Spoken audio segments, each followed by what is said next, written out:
봄이든 가을이든 요즘 과수 묘목상에 가보면 사과 묘목을 찾는 사람들이 많습니다.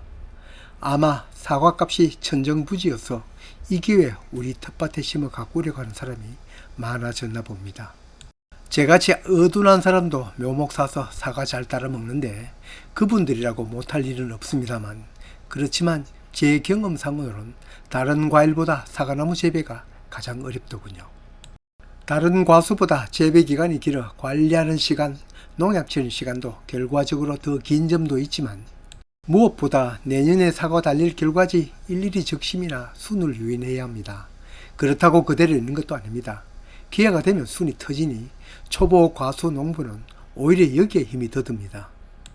결과지 순이 먹고 여기에 우량한 꽃눈이 붙도록 비료도 조절해야 하고 나무의 세력도 조절해야 하는데, 이건 경험을 가진 농부는 쉽지만 초보 농부에게는 시행착오가 있습니다. 그렇다고 쉬운 것을 찾아라는 뜻은 아닙니다. 쉬운 문제를 풀었을 때보다 어려운 문제를 풀었을 때 희열을 더 느낍니다. 어려운 문제일수록 공부는 더 해야죠.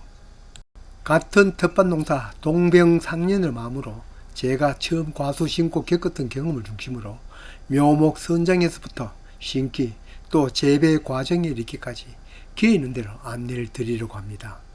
첫 영상으로 사과 묘목을 구할 때 대목에 대해서 얘기를 드리려고, 다음은 품종 선택에 있어서 참고할 내용, 묘목별 심는 방법에 대해서, 그리고 유목 기르기 순으로 얘기를 드리려고 합니다. 당당컨대 이 영상 괜히 봤다, 시간만 버렸다 하는 점은 없을 겁니다. 다른 영상 안 봐도 될 만큼 궁금한 점 없도록 자세히 안내 드리겠습니다. 잘 아는 대목은 뛰어넘어가면서 시청하면 되겠습니다. 사과나무에서는 품종보다 일단 대목을 먼저 알아야 합니다. 과일나무는 접을 붙여 묘목을 만듭니다. 뿌리가 있는 쪽은 대목이고 위에 붙이는 것은 접수입니다. 앞으로 나무의 자람은 대목이 결정하고 과일의 특성을 결정하는 것은 접수입니다.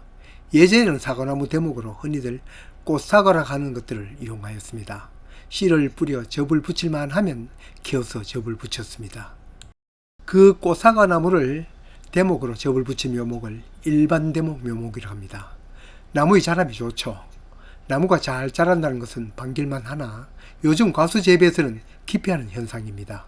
저도 사과나무 처음 재배했을 때는 옆으로 난 칙지가 길고 가지가 많으면 열매가 많이 달리니 가지를 길게 나오도록 키웠습니다.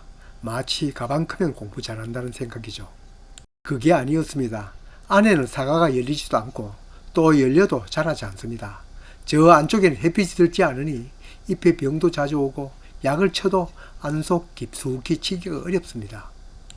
나무가 크고 부피가 크니 전정을 할 때도 적과를 할 때도 사다리 오르락내리락 시간도 많이 걸립니다. 그래도 열매가 좋으면 그나마 다행인데 전반적으로 햇빛을 덜 보니 빛깔도 맛도 크기도 떨어집니다. 어쨌든 나무가 크고 체적이 크니 과일은 많이 달리지만 차지하는 땅 면적도 많습니다. 땅 면적으로 치면 오히려 이렇게 큰 나무가 수확량 비교는 더 떨어집니다. 제가 이걸 깨달았을 때는 여기 나무 심은 지 몇 년이 되었습니다. 심은 나무 베어내기도 그렇고 할 수 없이 이렇게 옆으로 나온 가지를 잘랐습니다. 저 안쪽 기둥격인 주간까지 햇빛이 잘 들도록 하기 위해서입니다. 자람이 좋은 일반 대목나무가 농부가 자른 대로 가만히 있을 리가 만무합니다. 성장 세력이 좋으니 5월 신초 유인하여 결과지로 만들려고 하면 반발이 심합니다. 여기 보십시오. 먼저 보는 이 결과지는 가지 끝이 잘 멈추었는데 그 다음 이 가지는 순이 터졌습니다. 사과는 결과지 끝에 꽃이 피고 과일이 열립니다. 그렇지만 이렇게 끝이 터져 새순이 계속 나오면 여기에서 꽃이 피지 않죠. 내년에도 새순이 나옵니다. 애써 만든 가지가 이렇게 되는 데는 대목 영향이 많습니다. 일반 대목 잘 크는 놈을 팔을 잘라버리고 못 자라게 한다고 가만히 있지는 않겠죠. 신초가 올라오면 마구 자랍니다. 이런 놈을 끊는 멈추게 하니 말을 잘 들을 리 없죠. 다른 방법은 먹을 것을 덜 주는 방법이 또 있죠. 잘 자랄 놈이 먹을 것을 덜 준다고 해결되는 것도 아니더군요. 질소, 결핍 등 다른 부작용도 생겨집니다. 나무 수도 재배 경험도 짧은 손바닥 농부이지만 이런 경험은 제보다 더 갖고 있는 사람 드물 것입니다.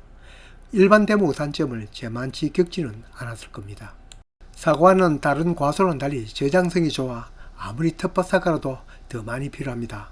그 다음 사과나무를 넣을 때는 당연히 자람이 적은 외성 대목원 묘목을 샀죠.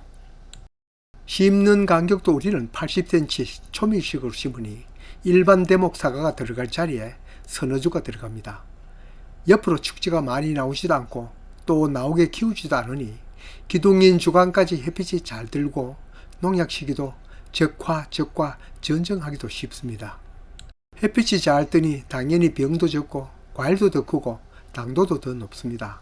전정 등 관리를 할 때 사다리 오르내림도 적고 농약 시기도 더 좋고 또 농약값도 절약됩니다. 그 무엇보다 좋은 것은 이름 그대로 외성이라 자람이 적으니 새순반발이 적어 결과지 만들기가 좋습니다.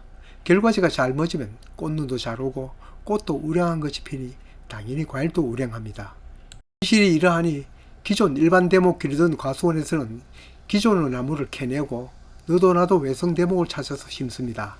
제가 이 나무 살 때만 하더라도 묘목 농원에서는 일반 대목 묘목이 더 많았는데 지금은 오히려 일반 대목 묘목이 귀합니다. 그렇지만 아직도 여기저기 일반 대목 파는 곳 많습니다. 누가 사느냐? 아무 상식도 없는 텃밭 농부가 사갑니다. 이 영상을 올리는 이유도 바로 여기에 있습니다. 품종구 사과가 좋은가에만 관심이 있으니 대목 쪽은 관심조차 없고 사전 상식도 없으니까요.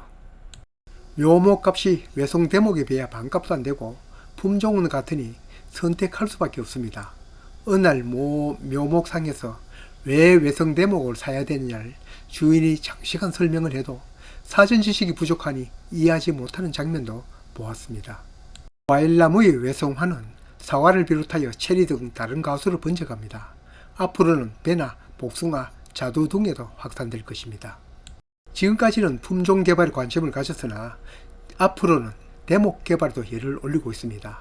사실 사과나무에 쓰는 외성 대목은 우리나라에서 개발된 것도 아닙니다.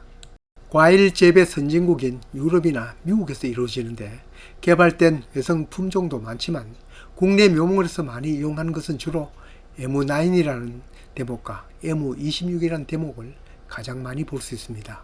문제는 묘목값입니다. 일반 대목 묘목은 어떤 품종이든 간에 몇천원인데 외성 대목은 M9이든 M26이든 접붙인 지 1년 된 묘목이 12,000원에서 15,000원 가량 합니다.